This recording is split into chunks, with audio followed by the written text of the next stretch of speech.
4 വർഷമായി നിർത്തിവച്ചിരിക്കുന്ന ലക്ഷദ്വീപ് ബേപ്പൂർ പാസഞ്ചർ കപ്പൽ സർവീസ് ഉടൻ പുനഃസ്ഥാപിക്കണമെന്ന് Calicut chamber of commerce. Sagarmala പദ്ധതിയിൽ ഉൾപ്പെടുത്തി ബേപ്പൂർ തുറമുഖത്തിന്റെ സമഗ്ര വികസനത്തിന് നടപടി സ്വീകരിക്കണമെന്നും ചേംബർ ഓഫ് കൊമേഴ്സ് പ്രതിനിധികൾ ആവശ്യപ്പെട്ടു. ലക്ഷദ്വീപുമായി ഏറ്റവും അടുത്ത തുറമുഖ നഗരമാണ് കോഴിക്കോട്.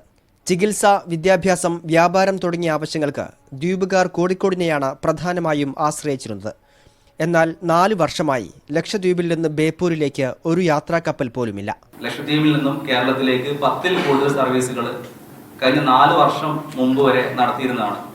അതിൽ 5 സർവീസ് ബേപ്പൂരിൽ നിന്നായിരുന്നു.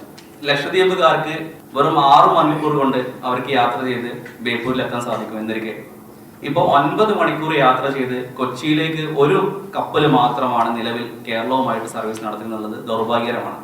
ബേപ്പൂർ വാർഫിന്റെ നീളം കൂട്ടൽ, ട്രഡ്ജിംഗ്, മറ്റു അടിസ്ഥാന സൗകര്യ വികസനം എന്നിവയ്ക്ക് കേന്ദ്ര സംസ്ഥാന സർക്കാരുകൾ തയ്യാറാകണമെന്നും ചേംബർ പ്രതിനിധികൾ ആവശ്യപ്പെട്ടു. ഇത് വികസിക്കൂ.